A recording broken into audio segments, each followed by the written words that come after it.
Hello guys, ayun dumating na sa wakas yung ating in-order sa Shopee na ito.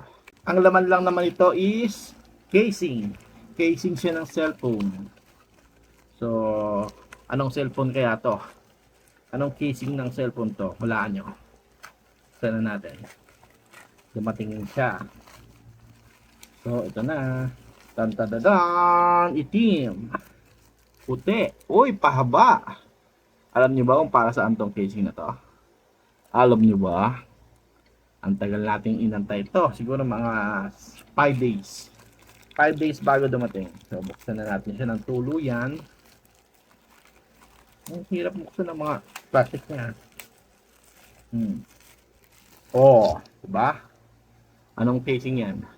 Pang anong cellphone to? Hindi ito yung peke na ano yung pag bumili kayo magmumukhang iPhone 17 yung cellphone nyo. Hindi. Pang iPhone 17 talaga to. Oh, ito mo. Ito ay 200 plus lamang. Ano lang, pang budget meal lang. So, hindi muna tayo di-calibre ngayon.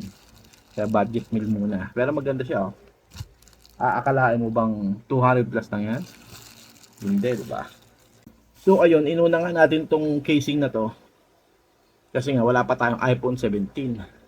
Kaya casing muna. Yan yung diskarte sa buhay natin. Pag bibili ka ng motor, unahin mo yung helmet bago yung motor. So, pag cellphone naman na mamahalin, unahin mo yung casing.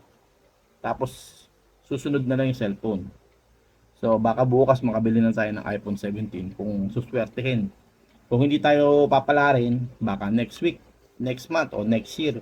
Pero ang mahalaga, meron na tayong casing. Ang iPhone 17 Pro Max yan.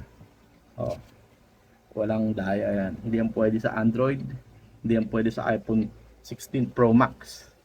So, pang iPhone 17 Pro Max lang to.